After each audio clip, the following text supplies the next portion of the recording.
ఓం శ్రీ సాయిరామ్. 85 నుంచి స్వామి దగ్గరికి వెళ్ళామండి. 1985 ఫస్ట్ స్టార్టింగ్ స్వామి పాద నమస్కారం ఇచ్చారు. ఇంకా రెగ్యులర్ గా భజనలకి సర్వీస్ కి చాలా సార్లు వెళ్ళాను. మా ఇంట్లో ఇష్టం ఉండేది కానీ నాకు వరకు ఇష్టం ఉండేది. తర్వాతకి ఆయనకు కూడా ఇష్టమైంది. మన ఇంట్లో 2016లో భజన మందిరం స్టార్ట్ అయిందండి. ఆ తర్వాత 2018లో ఈ మందిరం ఓపెనింగ్ అయింది. మా సారే అన్ని సర్వీస్ చేశారు. సర్వీస్ కి చాలా సార్లు వెళ్ళాను. ఒక్కసారి పాద నమస్కారం ఇచ్చారు స్వామి. వారు కూడా వచ్చారు 4-5 సార్లు. లాస్ట్ లో 2018లో వెళ్ళారు పుట్టపర్తి.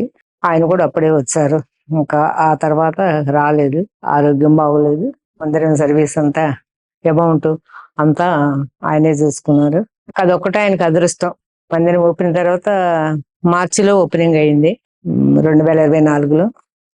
2025 ఫిబ్రవరిలో కాలం చేశారు. నేను ఇప్పుడు రావటమే ఓపెనింగ్ అప్పుడు వచ్చా, మళ్ళీ ఇప్పుడే వచ్చా. అక్కడ ఇంటి దగ్గర మందిరం చిన్నది పెట్టుకున్నాం. ఫస్ట్ వేరే వాళ్ళ ఇంట్లో ఉండే వాళ్ళు తీసుకొచ్చి వాళ్ళ ఇంటి దగ్గర ఇబ్బంది ఉందని పెట్టేశారు మన ఇంటి దగ్గర. ఆ తర్వాత ఈ స్థలం తీసుకున్నాక మందిరము స్టార్ట్ చేశారు. తనకే ఇష్టం ఉండేది కాదు, కాకపోయినా వచ్చారు అందులోకి. లాస్ట్ మూమెంట్ లో సర్వీస్ చేశారు. పుట్టపర్తిలోనండి ఒకసారి లేడీస్ క్యాంటీన్ లో చేసా, తర్వాత నార్త్ క్యాంటీన్ లో చేసా, తర్వాత హాస్పిటల్ జనరల్ హాస్పిటల్లో చేసా, స్టేడియంలో చేసా ఒకసారి పుట్టినరోజుకి, సనాతన సారథిలో చేసా, వంద పుట్టినరోజుకి పూల్ సర్వీస్ చేసా. ఇంతకుముందు సర్వీసులు చేసామండి హాస్పిటల్ దగ్గర. అప్పటికి ఇంకా మనకి ఎక్కువ సర్వీసులు లేవు, మందిరం రాలేదు మేము సర్వీసులు చేసినప్పటికి. ఇంకా తర్వాత ఇక పెద్దగా ఇక్కడికి నేను రావట్లేదు. ఈయన గారు పోయిన దగ్గర నుంచి నారాయణ సేవ అక్కడ దగ్గరలో ఉండే అక్కడ సర్వీసులకు వెళ్ళేవాళ్ళం. బయటకు కూడా మొబైల్ హాస్పిటల్ అవి వచ్చి అప్పుడు కూడా వెళ్ళేవాళ్ళం. అక్కడ సర్వీస్ మందిరంలో సర్వీస్. అప్పుడు నారాయణ సేవ అంటే ఇంటికాడే ఎవరికాళ్ళు ఒక్కొక్కళ్ళు ఒక్కొక్క వారం తీసుకొచ్చి భోజనం పెట్టేవాళ్ళం. ఒక్కొక్కళ్ళు ఒక్కొక్క ఆదివారం ఇట్ట పంపించడం కాదు, అక్కడికే మందిరం దగ్గరకు వస్తే అక్కడే భోజనాలు ఏర్పాటు చేసేవాళ్ళు. అట్ట మాకు 85 నుంచి నేను స్టార్టింగ్ అండి స్వామి దగ్గరికి. అంతకుముందు 2-3 సంవత్సరాలు ఇక్కడే భజనలకి వాటికి వెళ్ళాము. ఇంకా తర్వాత బస్సులు వేసుకుని మొట్టమొదటిసారి వెళ్ళాము డిసెంబర్ నెలలో. సర్వీస్కే వెళ్ళాను, పుట్టినరోజులకి వెళ్ళాను.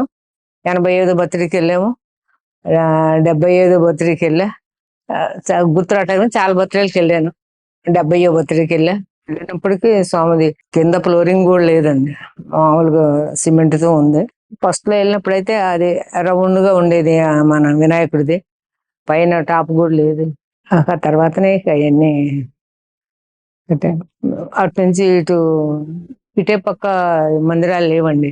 స్వామి మందిరం ఒకటే ఉండేది. సర్వధర స్తూపం ఉండేది. అప్పుడు కొట్లు కూడా షాపులు కూడా ఇక్కడే ఉండే. ఐస్ క్రీమ్లు కొనుక్కున్న ఐస్ క్రీమ్ కూర్చునేవాడు. క్యాంటీన్ కూడా పక్క నుంచి వచ్చేవాళ్ళు. లోపల కూడా మెట్లు ఉండేవి అప్పుడు పైకి, స్వామి నిలయంలో ఉండేవాళ్ళు. నైట్ కూడా అక్కడ పడుకునేవాళ్ళం దాని మీద, అరుగు మీద. పొద్దున్నే నగర సంకీర్తన చేసేవాళ్ళం. స్వామి అంటే ఇష్టం అండి, బాగా ఇష్టం. ఎక్కడ ఊర్లు కూడా వెళ్ళను, మందిరంలో పూజ చేసుకోవాలా ఇంటి దగ్గరని. అమ్మాయి హైదరాబాద్ లో ఉంది, ఆడుందిరా ఇల్లు అయిందాక అంటది. మరి ఇక్కడ తాళం పెట్టాలిగా మందిరానికని వెళ్ళను. ఎప్పుడన్నా అత్యవసరం అయితే ఎవరో ఒకరికి పెట్టి వెళ్తా. కుదరట్లేదండి, స్వామి అంటే బాగా ఇష్టం. మా అబ్బాయి అయితే యుఎస్ లో ఉంటాడు, అక్కడ రమ్మన్నా కూడా వెళ్ళలేదు. జై సాయిరామ్.